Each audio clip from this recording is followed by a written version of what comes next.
My name is Gitanjali Singh and I am currently interning at Lexis and Company, and this is the second part of the video of analysis of Article 32. Now in previous video we learned about what is Article 32 and the types of writs, and we have covered two types of writs. Now we must move further to know about what is prohibition. Now prohibition is a writ which is also known as stay order, which is issued to a lower court or a body to stop acting beyond its power, to stop acting ultra vires. Now, the main purpose and the basic purpose of this writ is to secure that the jurisdiction of an inferior court or any tribunal is properly exercised and it does not usurp the jurisdiction which does not possess. Now, the writ of prohibition is also available during the pendency of proceedings and before the order is made. For example, when an inferior court does not have jurisdiction but is issuing an order which is arbitrary, then a higher court can prohibit it and the writ of prohibition can also be issued. Now, the principal prohibition is a writ of preventive nature, and this principle is also and the principle which says that prevention is better than cure is also applicable is totally applicable on this writ. The writ of prohibition can be issued on the following grounds where an abscess or when there is an abscess or excess of any jurisdiction, the violation of if there is a violation of principle of natural justice, and if there is an unconstitutionality of a statute, and lastly the infraction of the fundamental rights. There are some landmark cases for the writ of prohibition, and in one such case of East India Commercial Company Limited versus Collector of Customs, there was a writ of prohibition was passed directing an inferior tribunal prohibiting it from containing with the proceedings on the ground that proceeding is without or in excess of jurisdiction in contradiction with the laws of land, statute, and otherwise.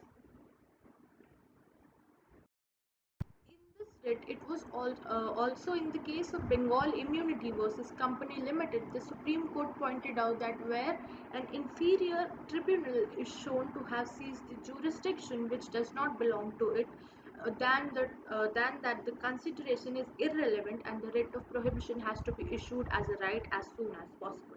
Now, moving further, we must learn about what is certiorari. Now, the literal meaning of the writ of certiorari is to be certified or to be informed. This writ is issued by the court higher in its authority to a lower court or tribunal, ordering them either to transfer a pending case with them to itself or quash their order in that case. It is also issued on the grounds of an excess of jurisdiction or lack of jurisdiction or an error of law. It does not only prevents but also cures the mistakes that has been made by the lower inferior judiciary. Now there are some facts about certiorari in India where in pre-1991 the writ of certiorari used to be issued only against judicial and quasi-judicial authorities and not against any administrative authorities, but post 1991 the Supreme Court ruled that certiorari can be issued even against administrative authorities affecting which are directly affecting the rights of individuals. Now it cannot be issued against the legislative bodies and private individuals or any bodies.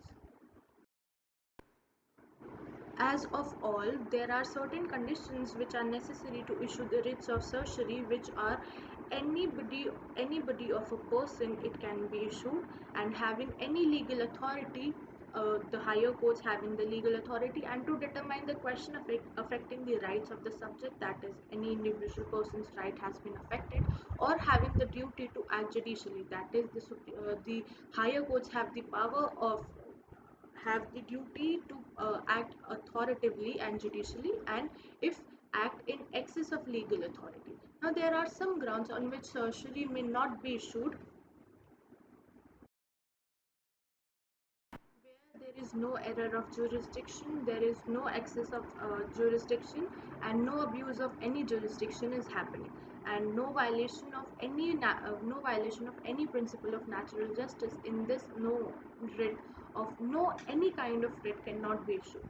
There are some landmark cases of writ of certiorari in the following. In the case of Naresh S. Mirajkar versus State of Maharashtra, it was said that High Court's judicial order are open to being corrected by certiorari and the writ is not available against the High Court.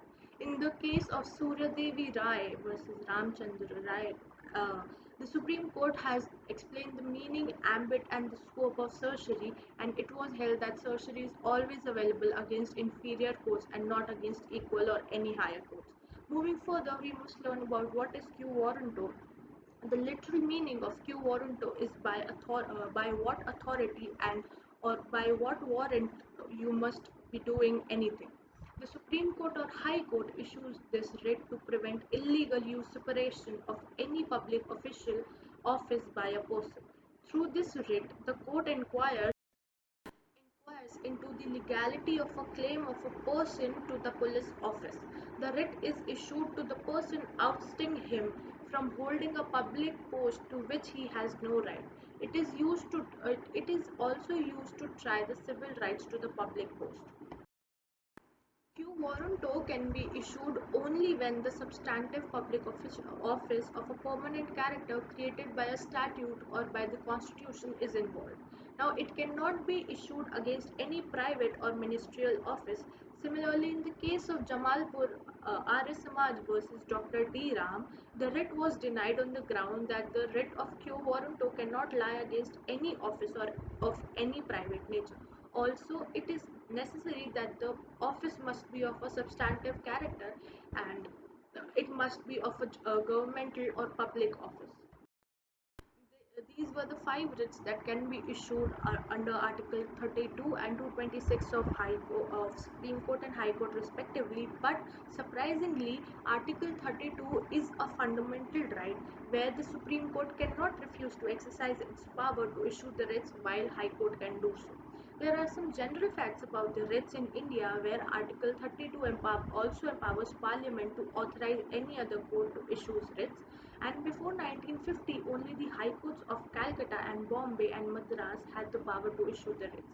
Article 226 empowers all the high courts to issue writs, and the writs of India are borrowed from English laws where they were known as prerogative writs. Article 30, to conclude this video, we must learn that Article 32 gave the subjects are the incredible powers with the prompt impact. Furthermore, the writs are generally summoned against the state and are issued when PILs are recorded. The writ jurisdiction which are present by the Constitution, however, have privilege control and are optional in nature, but then they are unbounded in its breaking point. The carefulness in any case is practiced on legitimate standards. Therefore, we must know and we must keep this in mind that Article 32 is the soul of our Indian Constitution, which was which and this name was given by Dr. B.R. Ambedkar while making it draft.